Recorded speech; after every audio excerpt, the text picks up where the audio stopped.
Welcome back to Wealthwise, the space where clarity cuts through the noise and strategy meets tangible action. Have you ever paused and thought, despite us being more educated than ever, with more technology at our fingertips, and living in what's ostensibly the biggest, most advanced economy, that managing money, let alone building real wealth, still feels like an uphill battle for so many? It's a quiet frustration many of us share. Today, we're not just scratching the surface, we're diving deep. We're pulling back the curtain on a concept that might be a little unsettling, but incredibly empowering once understood. Cracking the financial matrix, why the system can feel rigged against you, and how you can genuinely win this game. And to help us navigate this complex territory, I'm thrilled to have Max Wise with us. Max isn't just a financial expert. He's a seasoned financial strategist, the insightful founder of Mindset Money, and someone who has dedicated his career to helping individuals shatter those invisible, often self-imposed barriers to financial freedom. Welcome, Max. Sarah, it's a real pleasure to be here. Thanks for having me. The pleasure is all ours, Max. For everyone listening, by the end of this conversation, you're going to walk away understanding 1. The subtle, often unseen ways our modern economic system might actually be designed to keep you financially treading water. 2. Why the conventional wisdom of just being a hardworking employee, while noble, can sometimes be a cleverly disguised financial trap. And most importantly, Max is going to lay out some actionable steps. Think of them as keys to help you not just play the game, but to fundamentally change your position within it, turning the system to your advantage. So Max, let's jump right in. It's this fascinating, almost unsettling paradox. We're bombarded with information, with endless opportunities. Yet, if you look at the statistics, a significant number of Americans, especially in that 18-40 demographic we're speaking to, are wrestling with financial stress, debt, and this pervasive feeling that they're running hard but not really getting ahead. Many sense that something's fundamentally off. In your experience, why is this topic, this idea of a systemic undercurrent that can shape or even hinder financial progress, so incredibly important, and yet why is it so profoundly misunderstood by the average person? That's a brilliant question, Sarah, and it really hits the nail on the head. It is profoundly misunderstood, and that misunderstanding is often by design, or at least a byproduct of a system that thrives on certain behaviors. You see, we're steeped in a narrative from a very young age. Go to school, get good grades, find a secure job, save a little, and everything will magically fall into place. It's a comforting script, but the reality, as many are discovering, is far more nuanced and, frankly, often more predatory. The social data is undeniable. We have higher education levels than ever before, unparalleled access to technology, and an economy that, by sheer size, is unprecedented. Yet, simultaneously, we see record levels of personal debt. Student loans, credit cards, mortgages that stretch people conflict to their absolute limits. Financial anxiety isn't just a buzzword, it's a daily reality for millions. This dissonance isn't accidental. It's a symptom of deeper systemic currents at play. One of the biggest areas of misunderstanding revolves around the very institutions we're taught to trust implicitly. Take banks, for instance. The common perception is that banks exist primarily to help us manage our money and achieve our financial goals. And while they do provide essential services, their fundamental business model, especially for major retail banks, profits significantly when we are in debt. The more loans they issue, the more interest they collect. They're not incentivized for you to be debt-free. They're incentivized for you to be a good debtor. Then you have corporations. Their lifeblood is consumption. They spend billions on sophisticated marketing and psychological tactics designed to make you spend your money, often on things you don't need, with money you might not even have, thanks to readily available credit. They excel at creating desire and normalizing lifestyles that are, for many, financially unsustainable. It's not malicious in a comic book villain sort of way, but it's an economic engine that requires constant fuel, your spending. And perhaps one of the most overlooked yet critical pieces of this puzzle is how the system interacts with us as employees versus investors. As an attorney, though I always preface I'm not your attorney, I can tell you that as a W-2 employee in the US, you generally face the highest marginal tax rates and qualify for the fewest significant tax breaks. The system, in many ways, is optimized for you to be an efficient worker and a prolific consumer. You work hard, earn money, pay a substantial portion in taxes, and then spend the rest stimulating the economy. It's a cycle that benefits the broader economic machine and those who own the pieces of that machine, the investors, the business owners. A classic example, Sarah, is the bright-eyed college graduate. They land their first good job, full of optimism. What's one of the first things society, and often their own internal programming, tells them to do? Get a new car. Not just any car, but often a brand new one, financed over 5 to 7 years. Then comes the pressure to buy a home, perhaps stretching for a mortgage that consumes a huge chunk of their income. They're doing all the right things according to the script. But fast forward a few years, and they find themselves on a treadmill, working incredibly hard, primarily to service debt, the car payment, the mortgage, the student loans, the credit card balances from furnishing that new home or taking that well-deserved vacation. Their income flows out almost as quickly as it comes in, much of it enriching banks and corporations. They feel stuck, with little financial breathing room to take risks, pursue a passion, or even weather an unexpected financial storm. They're optimized to stimulate the economy, but not necessarily to build their own substantial wealth. It's this lack of understanding about these underlying mechanics that keeps people trapped. They blame themselves entirely, feeling like personal failures, when in reality, they're often playing a game where the rules haven't been fully explained to them and the odds are subtly stacked. And that's precisely why conversations like this are so vital. To pull back that veil, understand the game, and then learn how to change the way we play it. That's a powerful and, for many, probably a very resonant breakdown, Max. You've laid out this landscape where it's clear that it's not just about individual choices, but about understanding the broader matrix we're operating within. This sets the stage perfectly for what I know everyone is eager to hear. If this is the setup, what are those core insights, those actionable steps we can take to start shifting the dynamic? I'm excited to get into that right after this. Max, that was a really illuminating setup. You've painted this picture of how the system, perhaps not by malicious intent, but by its very design, can optimize us in ways that don't always serve our personal financial growth. So for our listeners who are now thinking, okay, I see it, I feel it, what's the absolute first, most crucial step? If we want to start breaking free from this matrix, where does that revolution begin? Is it a specific action or something deeper? It's definitely something deeper, Sarah, though it absolutely leads to specific actions. The revolution, as you call it, begins between your ears. It's a profound mindset shift. I often tell my clients, the first step is to stop actively funding the system against your own interests. And that requires a few internal adjustments. First, you have to clearly identify the beneficiaries of your current financial habits. We often operate on autopilot. That daily expensive coffee, the subscription services we barely use, the impulse buys online, the pressure to upgrade our phone every year even when the old one is perfectly functional. Ask yourself, who really profits when I make these decisions? The bank isn't holding a gun to your head demanding you take out a car loan for a vehicle that's 50% of your annual income.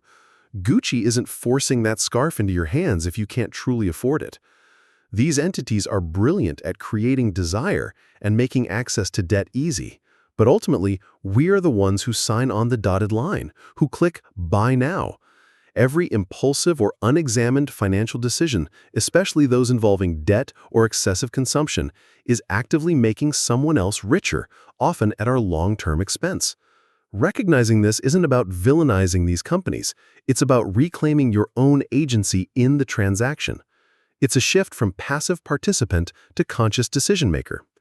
Second, and this is a big one for many, we need to dismantle any lingering negative beliefs about money and wealth itself.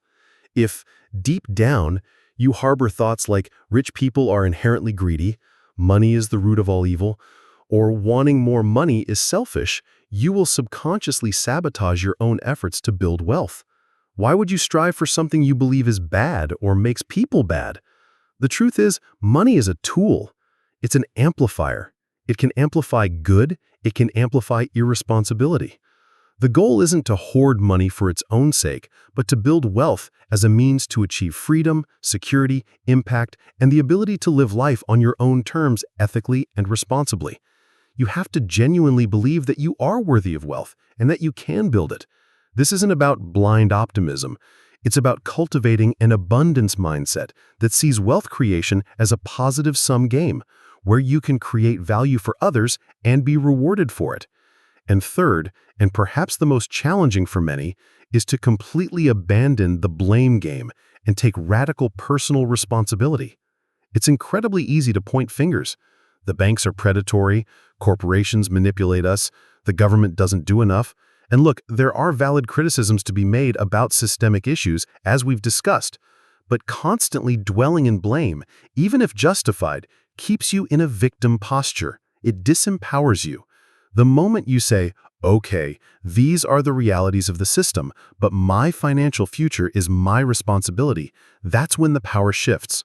For instance, instead of just fuming about a 22% interest rate on a credit card, the responsible mindset says, how did I get here? What's my plan to eliminate this debt? And what systems will I put in place to ensure this never happens again?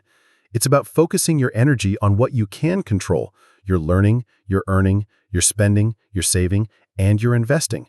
That's the bedrock of financial empowerment. That's such a powerful reframe, Max. Taking radical responsibility and shifting from being a passive participant to a conscious architect. It's clear that this internal work is the non-negotiable foundation. Absolutely. It underpins everything else. So, if you had to distill that first crucial mindset shift into one core idea for our listeners, Max, what would it be? Your financial reality only truly shifts when you stop being a passenger reacting to your circumstances and start being the architect of your financial destiny. Okay, Max, so we've established that this mindset revolution is paramount. Taking ownership, understanding who benefits from our habits, and believing wealth is attainable. But let's be real. Changing deep-seated habits and resisting systemic pressures often involves making what feel like sacrifices. We hear the word sacrifice, and many people immediately think of deprivation, of a diminished quality of life. How do we approach this idea of sacrifice in a way that's strategic and empowering, rather than just feeling like we're constantly missing out? That's a fantastic and very common concern, Sarah. And you're right, the word sacrifice can have negative connotations.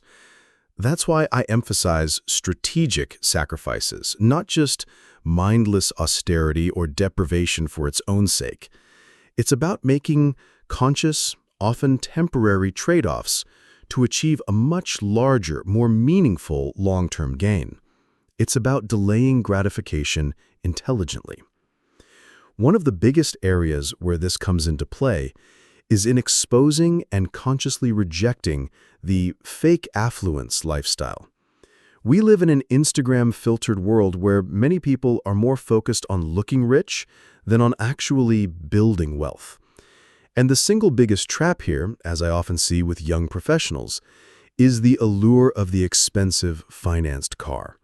Let's take that $50,000 BMW example we touched on earlier. Someone puts down, say, $8,000 and finances the rest. Suddenly, they have an $850 monthly payment, and that's before premium gas, higher insurance, and more expensive maintenance. This isn't just a car payment. It's what I call a financial triple whammy. First, you're paying interest on a rapidly depreciating asset. The car loses value the moment you drive it off the lot. Second, the asset itself is a liability that costs you money every month to own and operate. And third, and most critically, there's the immense opportunity cost.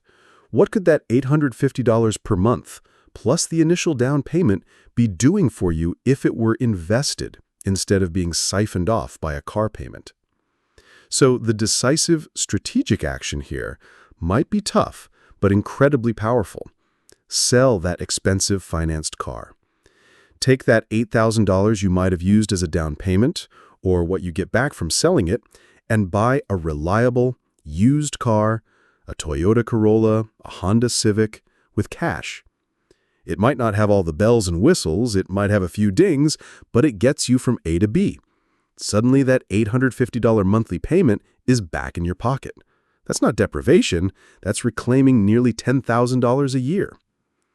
Then it's about reinvesting not just that money, but also your time. Let's say someone is drowning in high-interest credit card debt, 20, 25% APR. That's a financial emergency. In that scenario, is a Netflix subscription or any other non-essential recurring entertainment cost truly a priority? It's not about the $15 or $20 a month in savings, though every bit helps. It's about the mindset and the time. The average American watches hours of TV a day. If you're in a financial hole, that time is an incredibly valuable asset. Could those 2 hours spent watching a series be better invested in reading a book on personal finance, taking an online course to develop a new skill that could increase your income, or researching strategies to pay down that debt faster?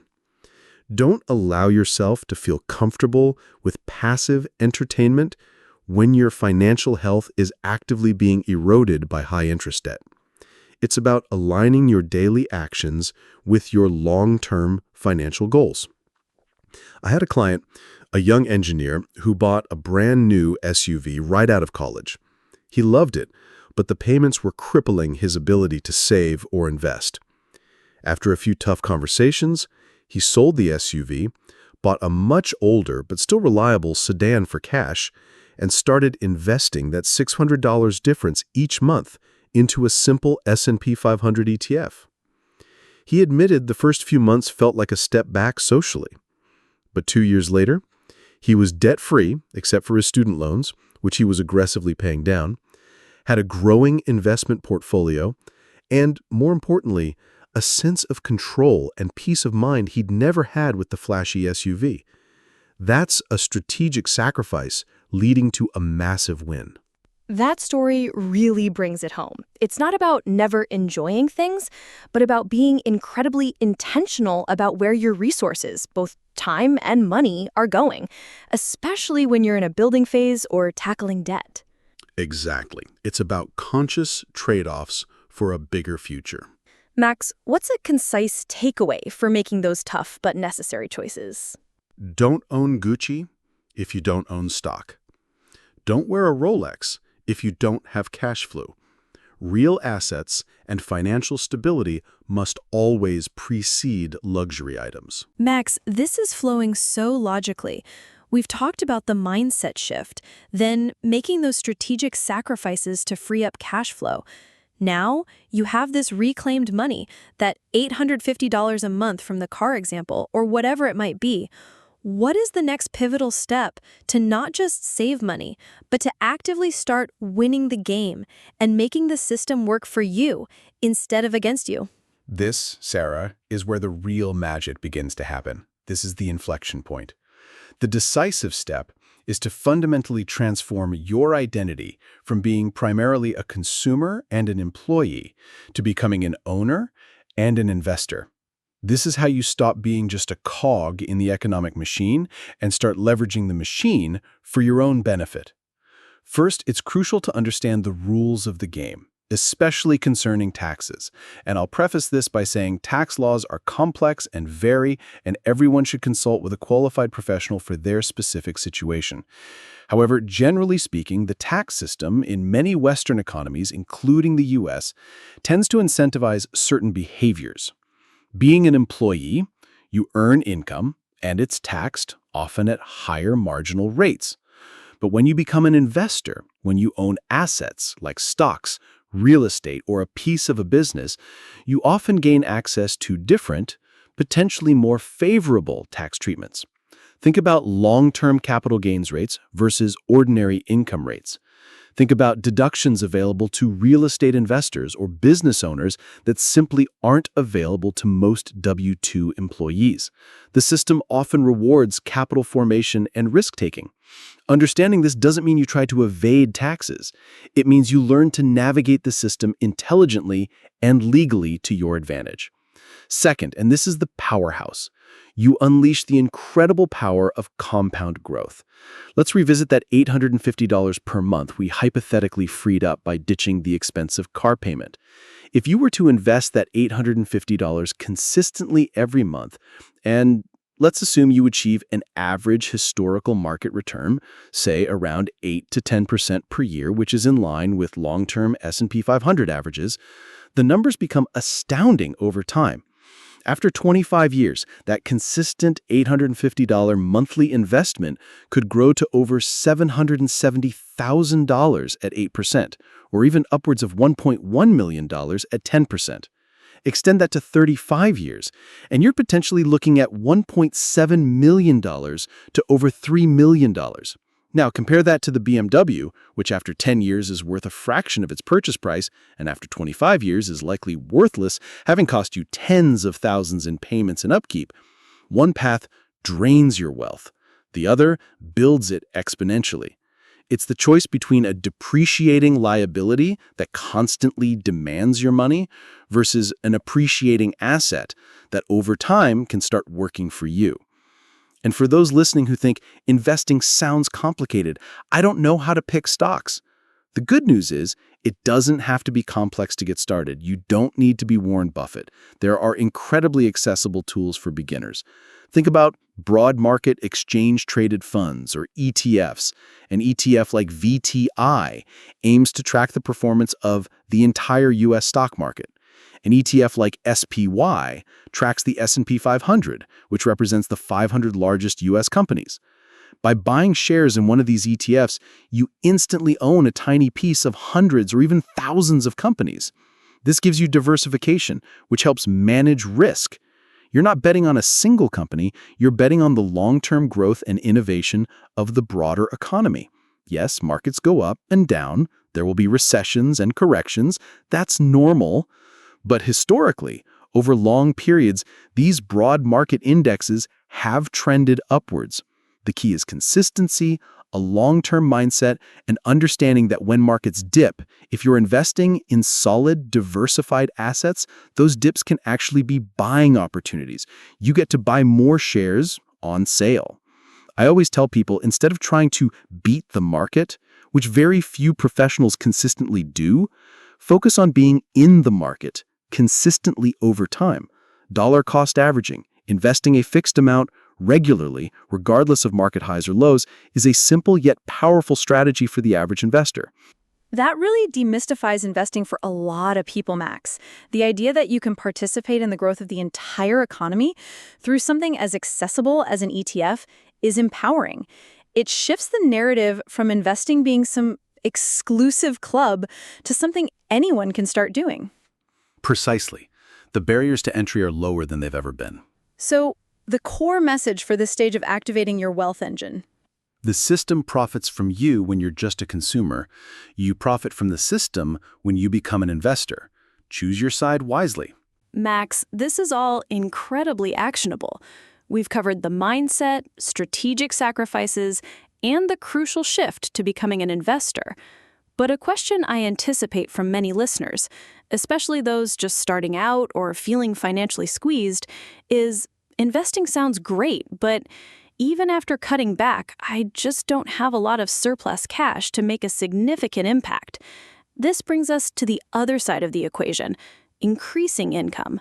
How does actively working to earn more money, and then critically managing that new income, fit into this overall strategy for winning the financial game?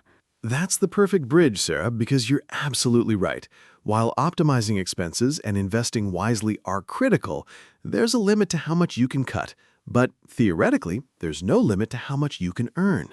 So after you've established a baseline of smart spending and have begun your investing journey, even if it's with small amounts, the next powerful lever is intentional income growth, coupled with building a robust personal money system. The first thing to be acutely aware of here is a very common human pitfall: lifestyle creep.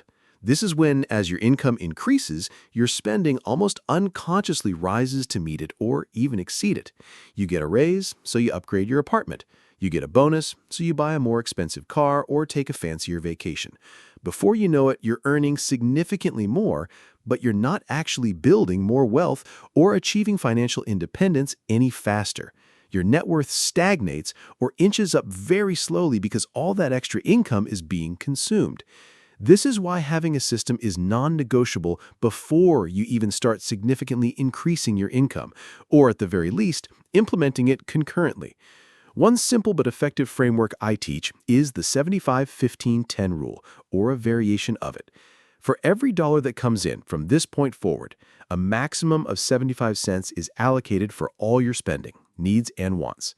A minimum of 15 cents is allocated for investing, and a minimum of 10 cents is allocated for short-term savings, an emergency fund, or specific savings goals. The percentages can be adjusted based on individual circumstances, but the principle is to consciously pre-allocate your income, prioritizing saving and investing. And the key to making this system stick: automation is your absolute best friend.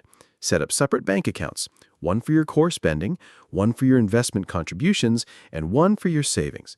Then arrange for automatic transfers from your main checking account, where your paycheck lands, to your investment and savings accounts on payday before you even have a chance to spend it.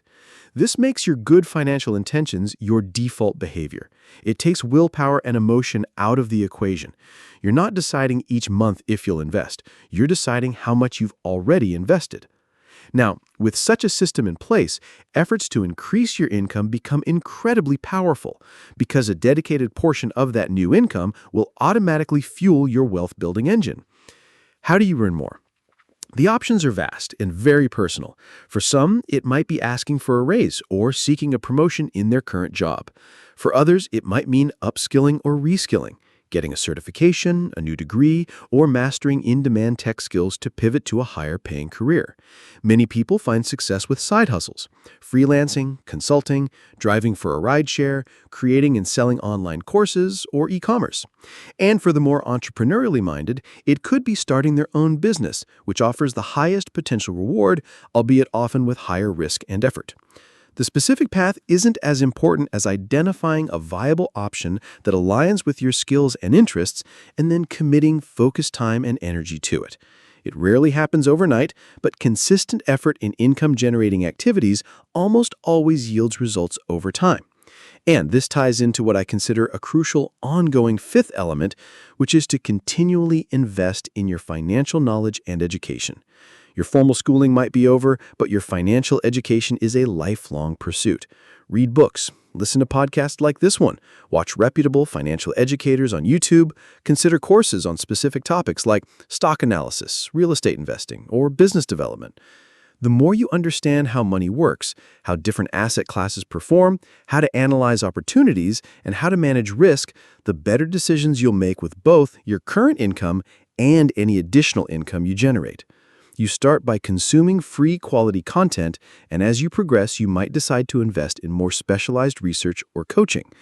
This knowledge is what allows you to truly optimize that 75-15-10 split and make your investments work harder for you. Imagine that young person you mentioned, Sarah. They implement the 75-15-10 system. Then they work hard and get a $500 a month raise. Because the system is automated, $75 of that, 15%, automatically goes into their investment account. They might allocate another portion to accelerate debt paydown or boost savings, and then consciously decide how to use the remainder. Without the system, that entire $500 might have just been absorbed into lifestyle inflation. With the system, their wealth building accelerates significantly. That's so practical, Max. The combination of a clear allocation system, automation, and a proactive approach to increasing income, all underpinned by continuous learning, sounds like a truly comprehensive strategy. It's not just about earning more, it's about what you do with what you earn. Precisely. Earning more money is just adding fuel. The system is the engine that converts that fuel into forward momentum towards your financial goals. A final thought on earning more and managing it effectively? Earning more money without a system often just means you're broke at a higher level. Build your personal financial engine first, then pour more fuel into it. Max, everything you've shared today has been incredibly insightful, practical, and I think for many, a real eye-opener. The steps you've outlined from the mindset revolution, strategic sacrifices, becoming an investor, to actively building income and knowledge, it's a comprehensive roadmap. But often the most profound lessons come not just from theory, but from personal experience, especially those moments that don't go as planned. Looking back at your own financial journey, was there a particular turning point? Maybe a significant failure, a costly mistake, or an aha moment that fundamentally reshaped how you think about money, about this system we've been discussing, and ultimately set you on the path you're on today? Oh, absolutely, Sarah. There have been several, as is true for anyone who's truly engaged in this journey, but one in particular stands out not just for the financial lesson, but for the deeper personal realization it triggered. I grew up in a traditional Indian household, and like many immigrant families, there was a huge emphasis on conventional paths to success. My parents, with the best intentions, really wanted me to become a doctor. When I decided that wasn't for me, my father, though disappointed, strongly urged me, Jasprit, that's my given name, if you want to maintain any pride in this family, you have to at least become an attorney. So I did. I went to law school, I got my Juris Doctor, I passed the bar exam. I am a licensed attorney. But here's the kicker. I've never actually worked a single day as an attorney in the traditional sense. The breakthrough moment, or perhaps more accurately, the slow dawning realization that culminated in a breakthrough, was understanding that formal education and prestigious credentials, while valuable, are not synonymous with financial literacy, financial freedom, or even a true understanding of how wealth is built. For a while, I genuinely believed that having ESQ after my name was the golden ticket. I thought, I've done what was expected. I've got the degree. Success should just follow. But as I looked around, even at successful attorneys, I saw many who were essentially high-income employees, still very much tethered to billable hours, still subject to the same tax structures, and many still feeling the same financial pressures, just on a larger scale. They were often working incredibly hard to maintain a certain lifestyle, but not necessarily building true independent wealth. The more specific failure, the one that really stung and served as a catalyst, came when I first dipped my toes into investing. I was young, eager, and frankly, a bit arrogant, thinking my general intelligence would translate directly into investment success. I didn't have a system, I didn't have deep knowledge. I essentially threw money at a few individual stocks based on hot tips from friends and some superficial articles I'd read online. I didn't understand the underlying businesses, I didn't analyze their financials, I didn't have a clear investment thesis or an exit strategy. I was gambling, not investing. And, as you can probably guess, I lost a good chunk of that initial capital. It wasn't a catastrophic amount in the grand scheme of things, but it was significant enough for me at the time to feel like a punch to the gut. I remember feeling foolish, embarrassed, and a bit angry, mostly at myself. That loss was my real-world tuition, as they say in the business world. It was expensive, but the lesson was invaluable. It taught me, first and foremost, that there are no shortcuts to sustainable financial success. You cannot blindly trust others with your money or your financial decisions without doing your own due diligence. More profoundly, it ignited a fire in me. I realized that if I was going to succeed financially, I had to take absolute, unadulterated ownership of my financial education. No one else was going to do it for me. That failure forced me to stop just consuming information and start truly studying it. How money really works, the psychology of markets, the principles of value investing, the intricacies of different asset classes, the importance of risk management. That's when I started to see the system, not just as something to be a part of, but as something to understand deeply, to navigate strategically, and ultimately to leverage for my benefit. In an ethical and informed way, rather than passively allowing the system to hack me. It was the shift from being a pawn to aspiring to be a player and eventually a strategist in my own financial life. That personal failure was the uncomfortable but necessary catalyst for the work I do today. Wow, Max. Thank you for sharing that with such candor.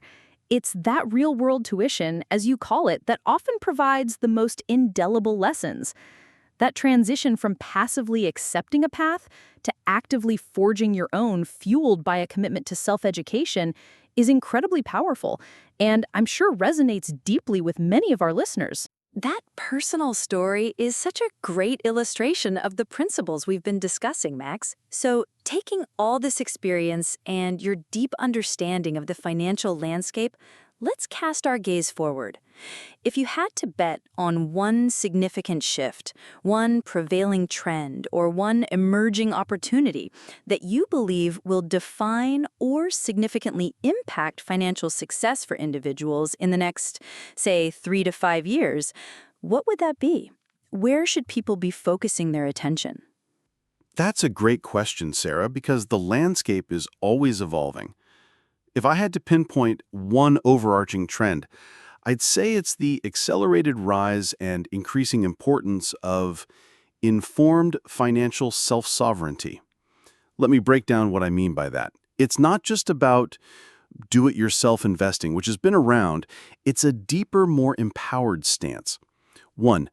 Decreased reliance on generic advice. Increased demand for specialized knowledge. I believe we'll see people becoming less reliant on one-size-fits-all financial advice from traditional institutions or generalist advisors. Instead, there will be a growing appetite for specialized, niche knowledge and a desire to truly understand the why behind financial strategies. Individuals will become more discerning consumers of financial information, seeking out experts who can provide deep, actionable insights relevant to their specific goals and circumstances, rather than just boilerplate recommendations. They'll be doing more of their own research, not to become day traders, but to become more informed clients and decision makers. 2. Technology as an enabler, not a replacement for critical thinking. AI-driven tools, sophisticated personal finance apps, and data analytics will become even more integrated into our financial lives. These tools can be incredibly powerful for providing personalized insights, automating tasks, and identifying patterns or opportunities. However, the key will be using these tools as enablers for better decision-making, not as replacements for critical thinking and financial literacy. The individual will still need the foundational knowledge to ask the right questions, interpret the data correctly, and understand the inherent risks and assumptions within these technological aids. So tech will empower the self-sovereign individual, but it won't absolve them of the need to be educated. 3. A surge in demand for practical, real-world financial education. Connected to the first point, I foresee an even greater demand for financial education that goes beyond abstract theories. People want to know how to apply concepts, how to read a company's financial statement, how to analyze a real estate deal, how to structure a diversified portfolio to hedge against inflation, how to understand the implications of new Web3 technologies or decentralized finance, DeFi, on their assets. This means a move towards more experiential learning, case study-based education, and communities where individuals can share knowledge and practical strategies. The focus is on building tangible skills that lead to confident action.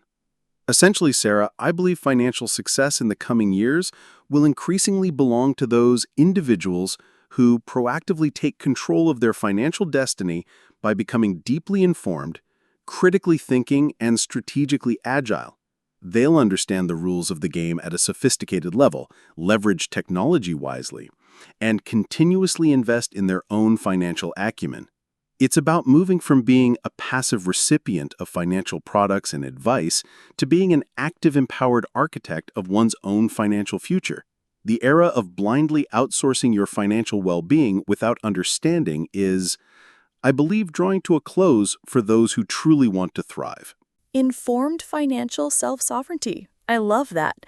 It really encapsulates this idea of empowerment through knowledge and strategic action. A very insightful forecast, Max. Thank you.